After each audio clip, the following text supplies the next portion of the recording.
मेरे प्यारे साथियों, स्वागत है आपका अपने YouTube channel Rajasthan GK study में। दोस्तों, हम स्टैटिक जीके की बात कर रहे थे और स्टैटिक जीके के इस भाग में आज से हम जो आपको पढ़ाएंगे वो इस भारत के राज्य पढ़ाएंगे। यानी आज से हम जो चर्चा करेंगे वो भारत के राज्यों के विषय में चर्चा करेंगे। अब इसमें आपकी सारी चीजें आ जाएंगी, जैसे किस राज्य का कौन सा सीएम है, किस राज्य के कौन से गवर्नर है, विधानसभा सीटें, लोकसभा सीटें, राज्यसभा सीटें, उसके बाद प्रमुख बांध डैम जो होते हैं, प्रमुख राष्ट्रीय उद्यान, प्रमुख एयरपोर्ट, और करंट में वो राज्य किस लिए प्रसिद्ध है उस चीज का भी हम आज से हम इस प्रकार से चर्चा किया करेंगे। तो दोस्तों, आप बने रहिएगा लास्ट तक इस वीडियो में और इस वीडियो को ज्यादा से ज्यादा शेयर करिएगा। तो दोस्तों, सबसे पहले जो राज्य स्टार्ट करते हैं वो हम सभी का एक प्रसिद्ध राज्य, कौन सा? गुजरात। कहते हैं कि गुजरात हमेशा दो चीजें देता है। एक छोटा सा एग्जांपल है वैसे मजाकिया रूप में, कि कहते हैं कि गुजरात ने हमेशा दो चीजें प्रदान की है हमारे को एक साथ। जैसे पहले कौन थे? महात्मा गांधी और सरदार पटेल, दोनों चीजें एक साथ दी थी। उसके बाद अभी वर्तमान की बात करें तो आपके श्री 1008 नरेंद्र मोदी जी, और दूसरे उनका तो नाम ही जग जाहिर है, अमित शाह, चाणक्य। शायद उसको भारतीय राजनीति का चाणक्य कह दो तो कोई बड़ी वाली बात नहीं है। तो बात करते हैं गुजरात के बारे में और स्टार्ट करते हैं गुजरात। सबसे पहले राजधानी बताता हूं। गुजरात की राजधानी क्या? गांधीनगर। गुजरात की राजधानी क्या है? गुजरात की राजधानी है गांधीनगर। और ये गांधीनगर किस नदी के किनारे बसा हुआ है? साबरमती नदी के किनारे। कि गुजरात की राजधानी गांधीनगर साबरमती नदी के किनारे। और ये जो साबरमती नदी निकलती है राजस्थान के उदयपुर जिले से निकलती है। कि साबरमती कहां से निकलती है? राजस्थान के उदयपुर जिले में है ऋषभदेव की पहाड़ियां, और ऋषभदेव की पहाड़ियों से जो नदी निकलती है वो साबरमती, यानी निकलती राजस्थान से है और प्रसिद्ध कहां पर मानी जाती है? गुजरात में। अब आप साबरमती की बात सुनो कि निकलती राजस्थान से है लेकिन प्रसिद्ध नदी कहां की बन जाती है? गुजरात की बन जाती है। और इसी साबरमती नदी के किनारे इस गुजरात की कैपिटल, बोले तो राजधानी, क्या बसी हुई है? गांधीनगर। आगे की बात करें तो इसके बाद गुजरात का एक शहर आता है अहमदाबाद। गुजरात का एक शहर आता है अहमदाबाद, और अहमदाबाद भी जिस नदी के किनारे बसा हुआ है वो अहमदाबाद भी आपके साबरमती नदी के किनारे बसा हुआ है। कि अहमदाबाद भी जो बसा हुआ है, अहमदाबाद किस नदी के किनारे है? अहमदाबाद साबरमती नदी के किनारे है। इसको भारत की वस्त्र नगरी भी कहते हैं, यानी टेक्सटाइल सिटी अहमदाबाद। अहमदाबाद क्या कहलाता है? भारत की वस्त्र नगरी या टेक्सटाइल सिटी। तो भारत की वस्त्र नगरी कह दो या टेक्सटाइल सिटी कह दो। और ये कहते किसको है? ये कहा जाता है आपके गुजरात को कहा जाता है। तो राजधानी गांधीनगर साबरमती नदी के किनारे, और अहमदाबाद एक शहर, वो भी किस नदी के किनारे? साबरमती नदी के किनारे। कहते हैं कि इसी वस्त्र उद्योगों के कारण, यानी इसी वस्त्र उद्योगों के कारण ये साबरमती इस भारत की सबसे प्रदूषित नदी बन जाती है। ध्यान देने इस बात को कि भारत की अगर कोई सबसे प्रदूषित नदी मानी जाती है, यानी भारत की अगर कोई सबसे दूषित नदी मानी जाती है तो साबरमती मानी जाती है। ध्यान रखना इस बात को भी। अहमदाबाद जिसको सन 2018 ईस्वी में वर्ल्ड हेरिटेज सिटी में शामिल किया गया। कहते हैं कि अहमदाबाद जिसको सन 2018 ईस्वी में वर्ल्ड हेरिटेज सिटी में शामिल किया गया, और भारत का पहला ऐसा शहर जिसको वर्ल्ड हेरिटेज सिटी में शामिल किया गया है आपका अहमदाबाद है। कि भारत का पहला ऐसा शहर जिसको वर्ल्ड हेरिटेज सिटी में शामिल किया गया है वो आपका कौन सा है? अहमदाबाद है। जबकि अगर दूसरा पूछे तो दूसरा आएगा जयपुर का परकोटा। दूसरा कौन सा आएगा? जयपुर का परकोटा। यानी एक हिसाब से जयपुर भी वर्ल्ड हेरिटेज सिटी में यानी सूची में शामिल हो गया है। तो ये बातें आप नोट कर लोगे कि भारत की सबसे प्रदूषित नदी कौन सी? साबरमती। और इस साबरमती के किनारे गुजरात के दो शहर, पहला गांधीनगर और दूसरा कौन सा? अहमदाबाद। आगे की बात करें गुजरात के बारे में। गुजरात की सीएम और गुजरात के गवर्नर। तो गुजरात के जो सीएम है उनका नाम है विजय रूपाणी। गुजरात के सीएम कौन है? विजय रूपाणी। और ये इनका संबंध किससे है? भाजपा से। संबंध किससे है? भाजपा से विजय रूपाणी का। जबकि जो राज्यपाल माने जाते हैं, जब माने जाते हैं क्या, जो है आचार्य देवव्रत। कौन है? गवर्नर आचार्य देवव्रत है। तो गुजरात के सीएम विजय रूपाणी जिसका संबंध भाजपा से है, जबकि गवर्नर जो है वो उनका नाम क्या है? आचार्य देवव्रत है। बात करें तो कहते हैं कि इन्होंने 103 सीटें जीती थी। विजय रूपाणी के द्वारा यानी भाजपा के द्वारा जो 2018 में चुनाव हुए थे विधानसभा गुजरात में, उसमें भाजपा ने लगभग 103 सीटें जीती थी। जबकि बात करें तो यहां पर विधानसभा की 182 सीटें हैं। विधानसभा की कितनी सीटें हैं? 182 सीटें हैं। लोकसभा की कितनी है? लोकसभा 26 है। जबकि राज्यसभा कितनी है? राज्यसभा 11 है।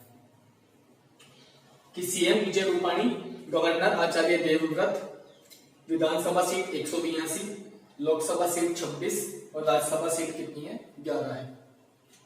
और इन्हीं 182 में से 103 सीटों पर किसकी सरकार है? भाजपा ने जीती थी, इसलिए सरकार किसकी बनी? भाजपा की सरकार बनी। कहते हैं कि गुजरात में जो संसदीय व्यवस्था है वो एक सदनीय है। गुजरात में जो संसदीय व्यवस्था है यानी सदनीय व्यवस्था है वो एकल व्यवस्था है। एकल का मतलब कैसे? कि यहाँ पर केवल विधानसभा है, विधान परिषद नहीं है। जैसे राजस्थान में ना, राजस्थान में केवल विधानसभा है, विधान परिषद नहीं है। वैसे ही गुजरात में भी केवल विधानसभा ही है, विधान परिषद नहीं है। इसलिए कैसी व्यवस्था मानी जाती है? एकल व्यवस्था मानी जाती है गुजरात में, यानी एक सदनीय व्यवस्था है। तो ये गुजरात के बारे में बातें कुछ। इसके बाद अगली महत्वपूर्ण बातें करें तो कहते हैं कि गुजरात की जनसंख्या, पॉपुलेशन की बात करें, लगभग 6 करोड़। गुजरात की अगर पॉपुलेशन जनसंख्या की बात करें तो गुजरात की पॉपुलेशन यानी जनसंख्या लगभग 6 करोड़। और जनसंख्या घनत्व की बात करें तो लगभग 310 व्यक्ति प्रति वर्ग किलोमीटर। और जनसंख्या घनत्व की बात करें तो जनसंख्या घनत्व कितना होगा? 310 व्यक्ति प्रति वर्ग किलोमीटर होगा।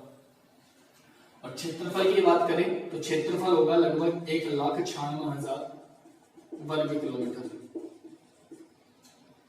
तो लगभग 6 करोड़ पॉपुलेशन के साथ 310 किलोमीटर व्यक्ति प्रति वर्ग रखता है गुजरात, और इसकी क्षेत्रफल माना जाता है इस गुजरात का 1,96,000 वर्ग किलोमीटर। आगे की बात करें, कुछ महत्वपूर्ण विषयों के बारे में बात करते हैं गुजरात के बारे में। कि गुर्जर जाति कि पूर्व काल में गुजरात गुर्जर जाति का बाहुल्य क्षेत्र था, इसलिए इतिहासकारों ने इसे किस नाम से पुकारा था? गुजराता नाम से पुकारा था। कि आरंभ में गुर्जर जाति का बाहुल्य क्षेत्र था, इसलिए इतिहासकारों ने गुजराता नाम से पुकारा और बाद में यही अपभ्रंश होकर क्या बन गया था, गुजरात बन गया था। आरंभ में बात करें तो गुजरात बंबई प्रदेश के अंतर्गत आता था। आरंभ में अगर बात करें तो गुजरात बंबई के अंतर्गत आता था, लेकिन जब भाषाओं के आधार पर निर्माण हुआ राज्यों का, कि जब भाषा के आधार पर निर्माण हुआ राज्यों का, तो इसी मुंबई से अलग होकर गुजराती भाषा के आधार पर राज्य कौन सा बनाया गया था, गुजरात। ये पहले जो गुजरात था वो बंबई क्षेत्र में आता था, यानी मुंबई प्रदेश में आता, लेकिन जब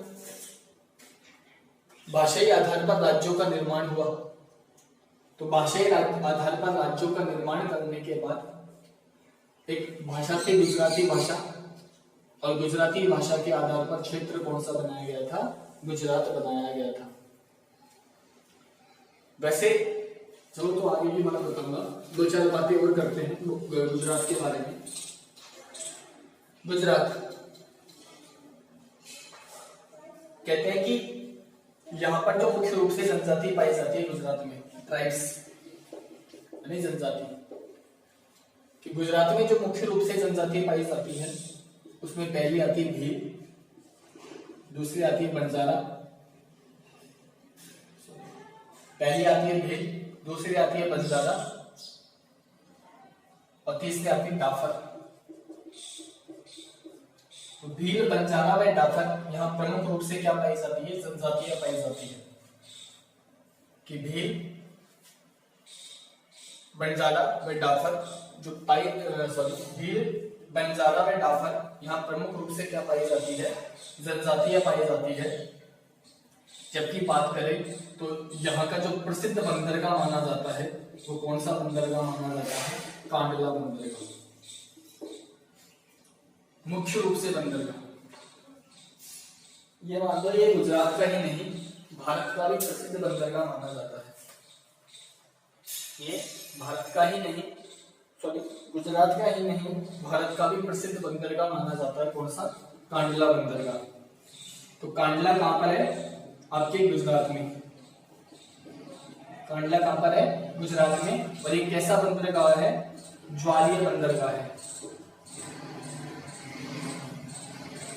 कांडला कैसा बंदरगाह माना जाता है, कांडला ज्वारीय बंदरगाह माना जाता है। आगे की बात करें गुजरात के बारे में तो कहते हैं कि भारत में 9 राज्य हैं जो तटीय रेखा बनाते हैं। यानी बात करें कैसे,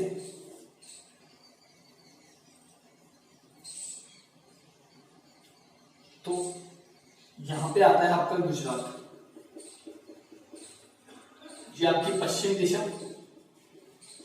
और ये आपकी कौन सी दिशा, पूर्व दिशा। तो ये जो तटरेखा है ना, ये तटरेखा है भारत की, ये वाली। अब ये एक पश्चिम दिशा में है तो इसको पश्चिमी तटरेखा, और ये पूर्व दिशा में है तो इसको क्या बोलते हैं, पूर्वी तटरेखा के नाम से। अच्छा, इधर कौन सा भाग आता है, इधर आता है अरब सागर और इधर आता है बे ऑफ बंगाल, यानी बंगाल की खाड़ी। पश्चिम की तरफ कौन कौन से आते हैं, गुजरात आ गए, उसके बाद महाराष्ट्र आएगा, महाराष्ट्र के बाद गोवा आएगा, गोवा के बाद आंध्र प्रदेश आएगा, और आंध्र प्रदेश के बाद कौन सा आएगा, सॉरी गोवा के बाद कर्नाटक आएगा, और कर्नाटक के बाद क्या आ जाएगा आपका, केरल। तो ये 5 राज्य तो किधर की तरफ है, पश्चिम की तरफ। और पूरब की तरफ जो आते हैं उनमें तमिलनाडु आता है, उसके बाद आंध्र प्रदेश आता है, उसके बाद उड़ीसा आता है, और देन पश्चिम बंगाल आता है। तो कुल 5 और 4 कितने राज्य हो गए, 9 राज्य। तो 9 राज्य तटीय रेखा बनाते हैं, और इन 9 में जो सबसे लंबी सीमा बनती है, इन 9 राज्यों में जो सबसे लंबी तटरेखा बनाता है, यानी सबसे बड़ी तटरेखा बनाने वाला, तटरेखा सीमा बनाने वाला अगर कोई राज्य है तो राज्य कौन सा, गुजरात, लगभग 1600 किलोमीटर की। तो गुजरात की तटरेखा कितनी मानी गई है? 1600 किलोमीटर की। और सबसे लंबी तटरेखा बनाने वाला राज्य भी कौन सा है? गुजरात है। कौन सा है? गुजरात। और गुजरात की तटरेखा कितनी है? लगभग 1600 किलोमीटर की है। कहते हैं कि इसी गुजरात से सिंधु सभ्यता के महत्वपूर्ण स्थल प्राप्त हुए थे, यानी इसी गुजरात से सिंधु घाटी सभ्यता के महत्वपूर्ण स्थल प्राप्त हुए थे, जिसमें पहला कौन सा था? लोथल, जो कि वहां उस समय का प्रमुख बंदरगाह माना गया था, लोथल। और दूसरा कौन सा था? धोलावीरा, जहां से चावल के कपास के साक्ष्य प्राप्त हुए थे। कि लोथल जो प्रमुख बंदरगाह था सिंधु घाटी सभ्यता का, ये किस राज्य में है वर्तमान में? गुजरात में। कि लोथल जो प्रमुख बंदरगाह था सिंधु घाटी सभ्यता का, ये वर्तमान में किस राज्य में? गुजरात में। जबकि धोलावीरा जहां से कपास व चावल के साक्ष्य प्राप्त हुए, वो भी कहां पर है? वर्तमान में गुजरात में है।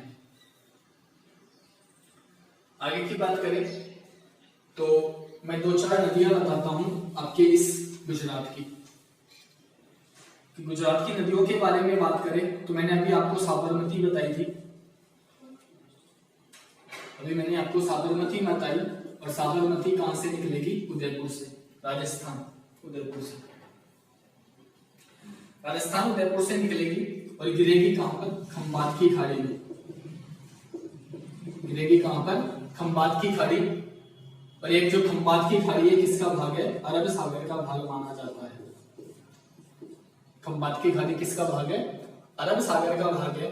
यानी अरब सागर के कितने भाग है? 2। पहला कौन सा? खंबात की खाड़ी। और दूसरा कौन सा माना जाता है? कच्छ का रण। दूसरा कौन सा है? कच्छ का रण। वो कहता है ना अमिताभ बच्चन, कुछ दिन तुम पधारो हमारे गुजरात, यानी वो कच्छ के रण में बुलाता है आपको। कच्छ का उत्सव भी आयोजित जो किया जाता है, कच्छ उत्सव जो आयोजित किया जाता है, वो भी कहां पर आयोजित किया जाता है? आपके गुजरात में। एक कच्छ रण उत्सव आयोजित किया जाता है, वो भी कहां पर किया जाता है? गुजरात में आयोजित किया जाता है। तो साबरमती नदी बंगाल की खाड़ी में गिरेगी और इस साबरमती नदी पर एक परियोजना संचालित है। उस परियोजना का नाम है धरोई बांध परियोजना। गुजरात में है कि धरोई बांध परियोजना किस नदी पर है? साबरमती नदी पर। और किस राज्य में है? गुजरात में है। धरोई बांध परियोजना साबरमती नदी पर किस राज्य में स्थित है? गुजरात में स्थित है। अगली एक नदी आती है ताप्ती। ताप्ती, इसको तापी भी बोलते हैं। कि ताप्ती बोल दो या तापी बोल दो, ताप्ती बोल दो या तापी बोल दो, बात बरोबर है। कि ताप्ती या तापी। कहते हैं कि यह जो नदी, ताप्ती नदी के बारे में बता रहा हूं कि यह जो नदी निकलती है वो एमपी यानी मध्य प्रदेश में एक जिला है बैतूल जिला। मध्य प्रदेश में कौन सा जिला? बैतूल जिला। इस बैतूल जिले से निकलती है कौन सी नदी? ताप्ती नदी। और ये जो गिरेगी वो कहां पर गिरेगी? अरब सागर में गिरेगी। गिरेगी कहां पर? अरब सागर में गिरेगी। इसकी सबसे महत्वपूर्ण बात,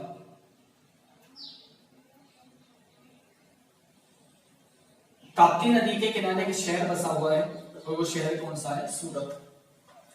कि गुजरात का एक शहर है सूरत। और सूरत किस नदी के किनारे बसा हुआ है? सूरत ताप्ती नदी के किनारे बसा हुआ है। अच्छा, एक बात आती है, नर्मदा व ताप्ती नदियां निर्माण किसका करती है? एस्चुरी का, सॉरी डेल्टा का निर्माण नहीं, सॉरी दोस्तों, इसके बारे में मैं आपको कल बताऊंगा। इसमें मैं कंफ्यूज हूं कि नर्मदा व ताप्ती नदियों के द्वारा निर्माण किया जाता है, कि नर्मदा व ताप्ती नदियों के द्वारा जो निर्माण किया जाता है, हाँ, नर्मदा व ताप्ती नदियों के द्वारा किसका निर्माण किया जाता है? डेल्टा का निर्माण। नर्मदा व ताप्ती नदी किसका निर्माण करती है? डेल्टा का निर्माण करती है। तो ये ताप्ती नदी थी जो कहां पर है, यानी ताप्ती नदी के किनारे शहर कौन सा बसा हुआ है? सूरत बसा हुआ है। और ये ताप्ती नदी गिरती किसमें है? अरब सागर में गिरती है। उसके बाद बात करें नर्मदा नदी, नर्मदा नदी निकलती है अमरकंटक की पहाड़ियां, कहां पर है? एमपी में। अमरकंटक की पहाड़ियों से नदी कौन सी निकलती है? नर्मदा नदी निकलती है। कहते हैं कि इसी अमरकंटक की पहाड़ियों से एक नदी और निकलती है जिसका नाम क्या है? सोन नदी। कि सोन नदी भी निकलती है अमरकंटक की पहाड़ियों से, और नर्मदा नदी भी कहां से निकलती है? अमरकंटक की पहाड़ियों से। कहते हैं कि इसी नर्मदा नदी के किनारे, पहले तो परियोजना बता देता हूं। इस नर्मदा नदी पर एक परियोजना संचालित है और उसका नाम क्या है? सरदार सरोवर परियोजना। इस नर्मदा नदी पर एक परियोजना संचालित है या फिर एक बांध बना हुआ है, और वो बांध, ये परियोजना कौन सी है? सरदार सरोवर परियोजना। अच्छा, क्वेश्चन ये पूछे कि सरदार सरोवर परियोजना किन राज्यों की संयुक्त परियोजना है? तो उसमें पहला नाम राजस्थान, दूसरा गुजरात और तीसरा आपका एमपी। कि राजस्थान, गुजरात और एमपी, इन तीनों राज्यों की संयुक्त परियोजना मानी जाती है कौन सी? आपकी सरदार सरोवर परियोजना।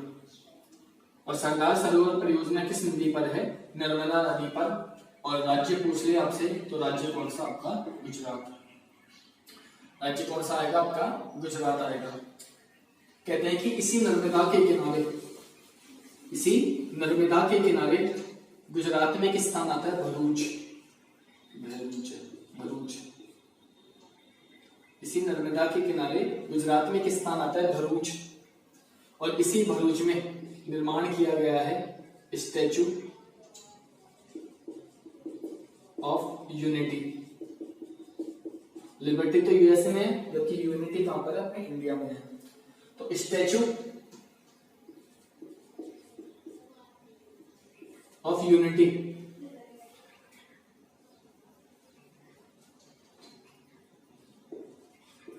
स्टैचू ऑफ यूनिटी का जो निर्माण किया गया है वो इसी नर्मदा के किनारे गुजरात के किस राज्य में किया गया है? भरूच में किया गया है। और ये स्टैचू ऑफ यूनिटी क्या है? सरदार पटेल की मूर्ति, यानी सरदार वल्लभ भाई पटेल की एक मूर्ति तैयार की गई है, एक मूर्ति बनाई गई है जो कि विश्व की सबसे बड़ी प्रतिमा, है, जिसकी हाइट कितनी है? 182 मीटर है। इस स्टैचू ऑफ यूनिटी यानी सरदार पटेल की जो मूर्ति है, इसकी हाइट कितनी है? 182 मीटर की है।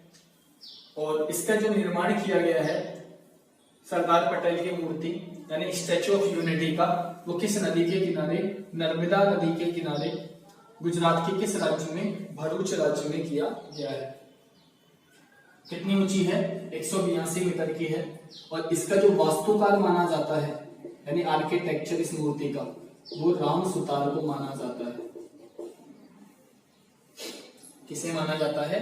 राम सुतार को माना जाता है। कहते हैं कि इस मूर्ति का जो उद्घाटन किया गया था वो 31 अक्टूबर 2013 को किया गया था। कब किया गया था? 31 अक्टूबर 2013 को इसका अनावरण किया गया था।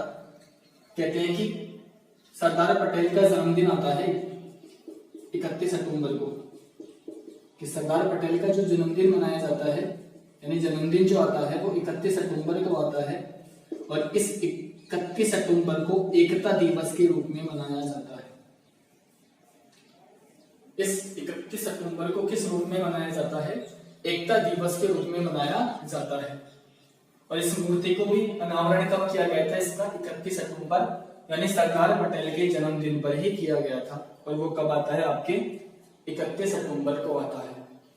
और 31 अक्टूबर को अपन क्या मनाते हैं? एकता दिवस मनाते हैं।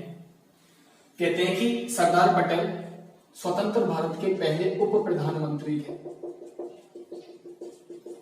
कि देश के जो पहले उप प्रधानमंत्री माने गए हैं वो सरदार पटेल माने गए हैं, यानी वो ही थे सरदार पटेल।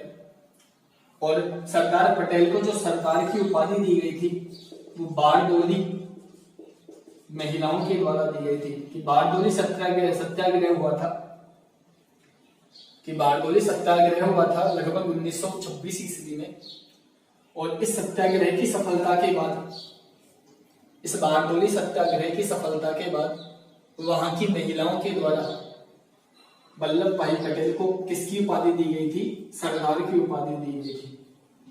तो सरदार पटेल, जिनको सरदार की उपाधि बारडोली महिलाओं के द्वारा, यानी बारडोली की महिलाओं के द्वारा दी गई, और इन सरदार पटेल का जन्मदिन 31 अक्टूबर को आता है, जिसे हम एकता दिवस के रूप में मनाते हैं। और ये भारत के पहले उप प्रधानमंत्री थे, कौन? आपके सरदार पटेल। तो ये जो स्टैचू ऑफ यूनिटी है, ये तो सरदार पटेल की पहली प्रतिमा है, जो कि भरूच में है, गुजरात के भरूच में स्थापित की गई है, नर्मदा नदी के किनारे। और इन्हीं सरदार पटेल की दूसरी प्रतिमा अहमदाबाद में, जो कि दूसरी सबसे ऊंची प्रतिमा है, स्थापित की गई है। यानी पहली प्रतिमा तो भरूच गुजरात में है, जबकि दूसरी प्रतिमा सरदार पटेल की वो कहां पर? अहमदाबाद में। तो एक तो किस नदी के किनारे हो गई? नर्मदा नदी के किनारे। और दूसरी किसकी नदी के किनारे हो गई? साबरमती नदी के किनारे, क्योंकि अहमदाबाद किस नदी के किनारे है? साबरमती नदी के किनारे। आगे की बात करें तो ये थी प्रमुख नदियां आपके गुजरात की। उसके बाद एक चीज आती है, विश्वामित्र नदी हो जाती है, इसको आप देख लो, विश्वामित्र नदी। विश्वामित्र नदी, इसमें केवल आपको एक ही बात याद रखनी है, जो वडोदरा है, गुजरात का एक शहर है वडोदरा, तो ये जो वडोदरा बसा हुआ है, ये इसी विश्वामित्र नदी के किनारे है। कि वडोदरा जो बसा हुआ है वो इसी विश्वामित्र नदी के किनारे बसा हुआ है। तो विश्वामित्र नदी के किनारे कौन सा शहर है? वडोदरा। आगे की बात करें, मैं आपको गुजरात के प्रमुख डांस बोले तो नृत्य बताता हूँ। सबसे महत्वपूर्ण, सबसे प्रसिद्ध डांस कौन सा? गरबा। और गरबा कहाँ का लोक नृत्य है? गरबा गुजरात का प्रसिद्ध माना जाता है, सभी को पता होगा। गरबा जो किया जाता है वो नवरात्रों के समय किया जाता है। हाथों में 2 डंडे ले लेते हैं और स्त्री पुरुष, यानी ये युगल नृत्य माना जाता है, और स्त्री पुरुष साथ में इस नृत्य को एक साथ करते हैं। तो गरबा कहाँ का प्रसिद्ध माना जाता है? गरबा गुजरात का माना जाता है। एक डांडिया नृत्य होता और होता है डांडिया, एक डांडिया भी होता है। सॉरी दोस्तों, गरबा जो किया जाता है वो महिलाओं के द्वारा किया जाता है, केवल महिलाओं के द्वारा, जबकि डांडिया जो किया जाता है वो महिला व पुरुष दोनों के द्वारा किया जाता है। तो गरबा व डांडिया कहाँ के प्रसिद्ध नृत्य माने जाते हैं? तो गरबा व डांडिया गुजरात के प्रसिद्ध नृत्य माने जाते हैं, जिसमें गरबा केवल महिलाओं के द्वारा, जबकि डांडिया युगल रूप में किया जाता है, स्त्री व पुरुष दोनों के द्वारा। आगे की बात करें, मैं गुजरात के प्रमुख राष्ट्रीय उद्यान बताता हूं। गुजरात का पहला राष्ट्रीय उद्यान है गिर राष्ट्रीय उद्यान, और गुजरात का दूसरा राष्ट्रीय उद्यान आता है कच्छ का रण राष्ट्रीय उद्यान। तो ये जो गिर राष्ट्रीय उद्यान है, ये एशियाई शेरों के लिए प्रसिद्ध माना जाता है, कि आपको भारत में सबसे ज्यादा एशियाई शेर जो देखने को मिलते हैं वो गिर राष्ट्रीय उद्यान में देखने को मिलते हैं। तो एशियाई शेरों के लिए जो प्रसिद्ध माना जाता है वो कौन सा राष्ट्रीय उद्यान? गिर राष्ट्रीय उद्यान। जबकि जंगली गधों के लिए जो प्रसिद्ध माना जाता है, जबकि जंगली गधों के लिए जो प्रसिद्ध माना जाता है वो कौन सा माना जाता है? कच्छ का रण माना जाता है। तो जंगली गधों का अभ्यारण्य कौन सा? कच्छ का रण। जबकि गिर राष्ट्रीय उद्यान कहां पर है? आपके गुजरात में। और किसके लिए प्रसिद्ध है? एशियाई शेरों के लिए प्रसिद्ध माना जाता है। कहते हैं कि इस गुजरात में एक उत्सव का भी आयोजन किया जाता है, और वो कौन सा है? आपका पतंग महोत्सव, यानी अंतरराष्ट्रीय पतंग महोत्सव कहां का प्रसिद्ध है? कि अंतरराष्ट्रीय पतंग महोत्सव कहां का प्रसिद्ध है? तो वो कहां का प्रसिद्ध होगा? गुजरात का। कि अंतरराष्ट्रीय पतंग महोत्सव कहाँ का प्रसिद्ध माना जाएगा, तो अंतरराष्ट्रीय पतंग महोत्सव गुजरात का प्रसिद्ध होगा। और इसी गुजरात में एक एयरपोर्ट भी है, अंतरराष्ट्रीय एयरपोर्ट, जिसको आप सरदार पटेल अंतरराष्ट्रीय एयरपोर्ट भी कहते हो। तो क्वेश्चन पूछ ले कि सरदार पटेल अंतरराष्ट्रीय एयरपोर्ट कहाँ है, तो आपका जवाब क्या होगा, गुजरात होगा। जबकि अंतरराष्ट्रीय पतंग महोत्सव कहाँ का प्रसिद्ध माना जाता है, तो कहाँ का माना जाता है, गुजरात का प्रसिद्ध माना जाता है। कहाँ का प्रसिद्ध माना जाता है, गुजरात का प्रसिद्ध माना जाता है। कहते हैं कि वैसे तो अटल बिहारी वाजपेयी के बारे में है, एक बात है छोटी सी अटल बिहारी वाजपेयी के बारे में गुजरात को लेकर, कि गुजरात की 5 नदी, पहली कौन सी, ताप्ती, दूसरी माही सागर, तीसरी है सोमनाथ, चौथी है सरस्वती और 5वीं है नर्मदा। इन 5 नदियों में अटल बिहारी वाजपेयी की अस्थियों को प्रभावित किया गया था। कि ताप्ती माही सागर, कौन सी माही सागर है, ताप्ती माही सागर सोमनाथ सरस्वती व नर्मदा, ताप्ती माही सागर सोमनाथ सरस्वती व नर्मदा, इन 5 नदियों में वाजपेयी जी की यानी अटल बिहारी वाजपेयी की मूर्तियों में अस्थियों को प्रभावित किया गया था। गुजरात की जो मैंने आपको स्थिति बताई थी, वो आपकी स्थिति इस प्रकार से है, जैसे ये आपका इंडिया और ये आपका गुजरात यहां होता है। गुजरात एक और सीमा लगती है राजस्थान से, एक और सीमा लगती है महाराष्ट्र से, इधर जो अंतरराष्ट्रीय सीमा लगती है पाकिस्तान से, दक्षिण पश्चिम में लगता है दमन व दीव, और इधर आपका लगता है एमपी। वैसे तो ये कोई याद करने वाली बात नहीं है, केवल आप इतनी सी बात याद करो कि गुजरात के साथ कौन सा देश सीमा बनाता है, पाकिस्तान सीमा बनाता है। तो दोस्तों ये था गुजरात के बारे में। अगले भाग में हम इंडिया के अगले राज्य की चर्चा करेंगे, इसलिए दोस्तों आप इस वीडियो को ज्यादा से ज्यादा शेयर करें, लाइक करें तथा हमारे चैनल को सब्सक्राइब करें। धन्यवाद दोस्तों। वंदे मातरम। जय हिंद।